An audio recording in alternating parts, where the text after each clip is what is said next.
wabarakatuh.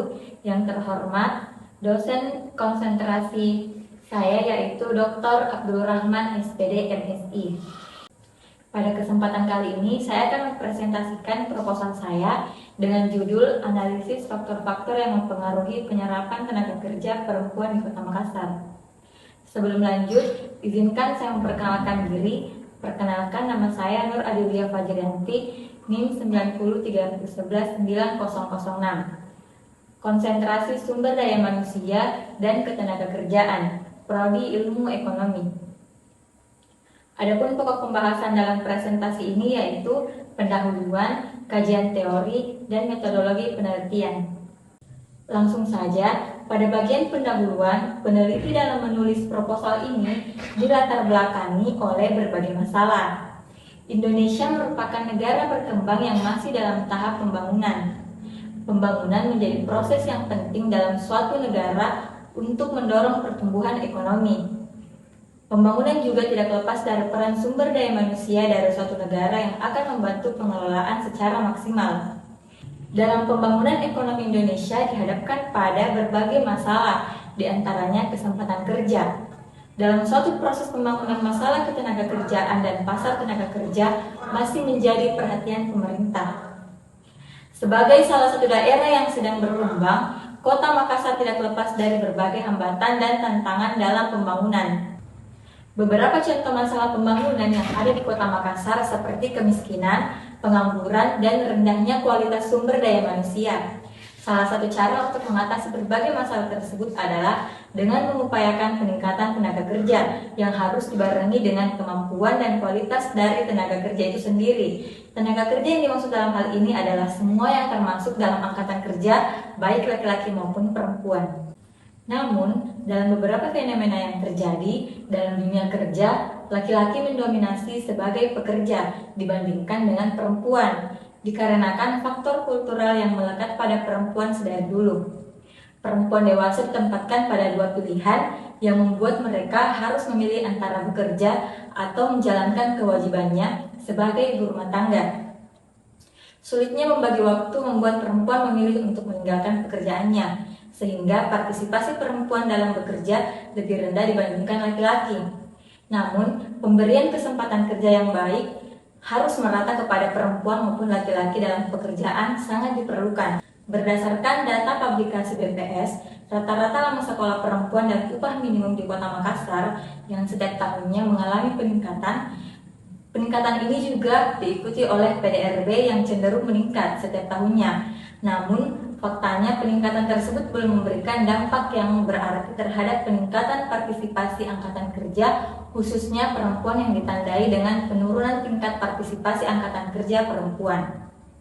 Dari uraian di atas, penulis tertarik untuk menganalisis sejauh mana pengaruh rata-rata lama sekolah, upah minimum, dan PDRB terhadap tingkat partisipasi penyerapan tenaga kerja perempuan, terutama di wilayah Kota Makassar yang merupakan ibu kota Provinsi Sulawesi Selatan.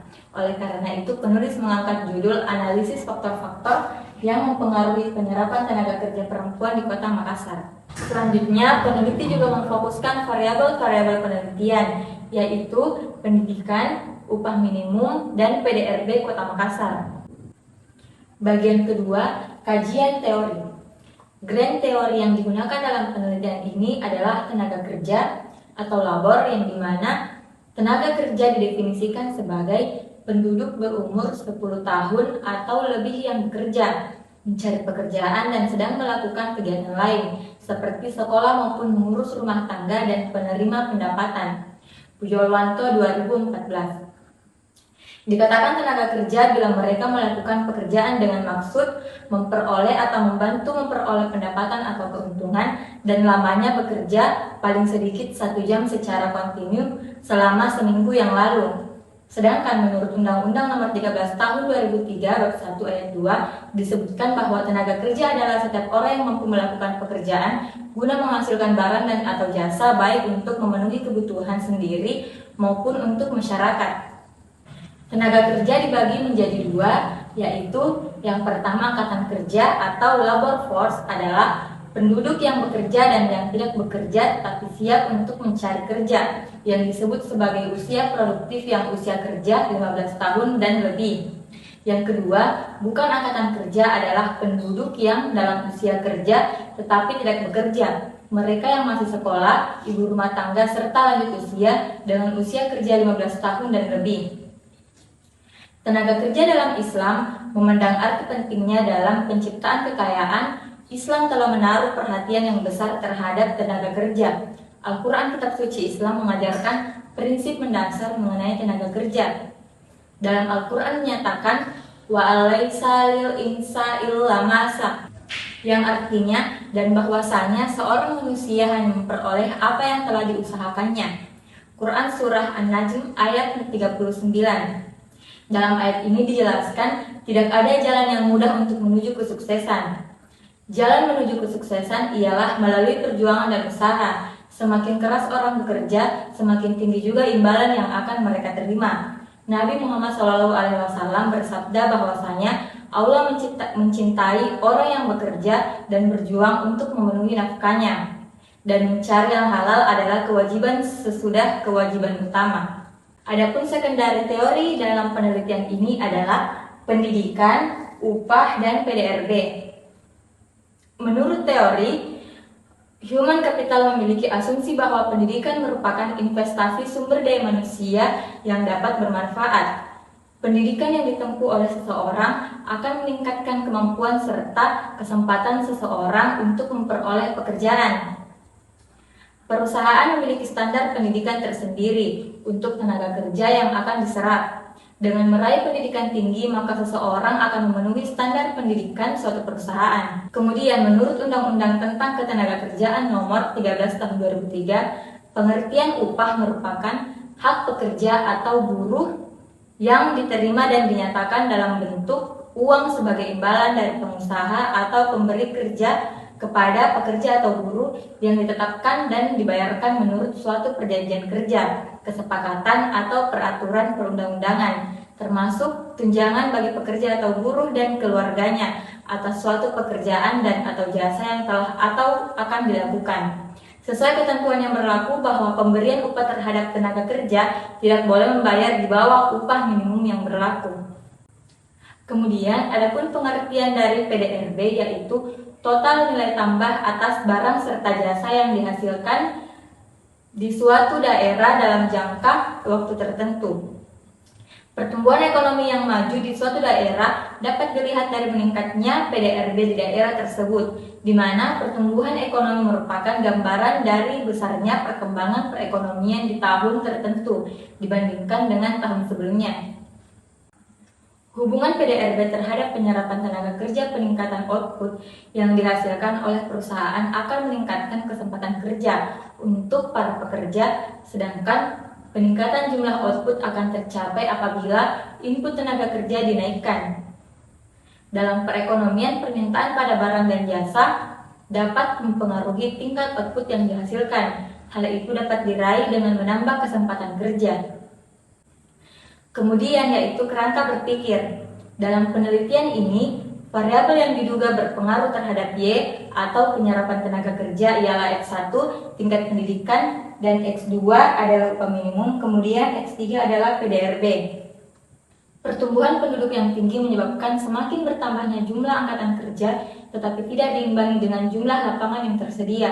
Kemudian, peneliti ingin mengetahui apakah ada pengaruh atau tidak tingkat pendidikan, upah minimum, dan PDRB terhadap penyerapan tenaga kerja perempuan di Kota Makassar. Analisis penulis yang akan dilakukan adalah penelitian kepustakaan, teknik pengumpulan data, dan teknik analisis data. Dapat dilihat bahwa X1, X2, dan X3 berpengaruh secara parsial terhadap penyerapan tenaga kerja perempuan atau Y. Selanjutnya pada bagian 3 yaitu metodologi penelitian, jenis dan lokasi penelitian. Penelitian ini dilakukan pada bulan Desember 2022 sampai dengan selesai di pusat pemerintahan Makassar. Alasan peneliti memilih lokasi tersebut karena data yang dibutuhkan oleh peneliti berada di ruang lingkup pemerintahan Kota Makassar yaitu Badan Pusat Statistik Kota Makassar yang memiliki data tingkat pendidikan, upah minimum, produk domestik bruto atau PDRB, dan penyerapan tenaga kerja. Adapun objek dalam penelitian ini adalah tingkat pendidikan, upah minimum, produk domestik bruto, dan penyerapan tenaga kerja di wilayah Kota Makassar. Penelitian ini menggunakan data sekunder. Data sekunder adalah data yang diperoleh dari sumber kedua atau data yang sudah terlampir dan bisa diambil dari instansi terkait seperti Badan Pusat Statistik atau BPS, data-data yang dapat mendukung penelitian, serta studi kepustakaan. Dan data sekunder ini bersifat time series yang merupakan analisis statistik yang menggunakan runtun waktu tahun 2012 sampai dengan 2021 atau 10 tahun, dan data yang digunakan antara lain yaitu tingkat pendidikan, upah minimum, dan PDRB serta tenaga kerja di Kota Makassar. Kemudian, teknik pengumpulan data.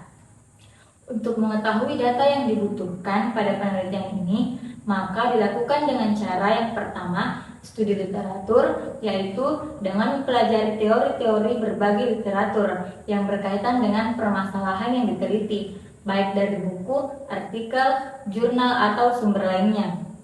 Yang kedua, metode dokumentasi.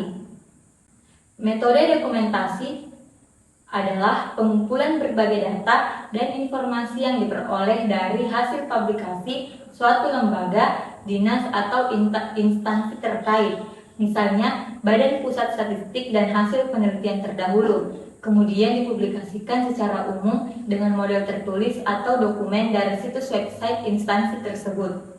Selanjutnya yang terakhir adalah metode analisis data. Metode analisis data yang digunakan dalam penelitian ini menggunakan 3 uji, yaitu uji asumsi klasik, regresi linear berganda, dan uji hipotesis. Uji asumsi klasik terdiri dari uji normalitas, uji heteroskedastisitas, uji autokorelasi, dan uji multikolinearitas. Kemudian, analisis regresi berganda digunakan untuk menguji pengaruh jumlah industri dan upah minimum terhadap penyerapan tenaga kerja. Seberapa besar variabel independen mempengaruhi variabel dependen, dihitung dengan menggunakan persamaan garis regresi berganda. Selanjutnya, uji hipotesis terdiri dari uji secara parsial atau uji T, uji secara simultan atau uji F, uji koefisien korelasi atau R, dan uji koefisien determinasi atau R2.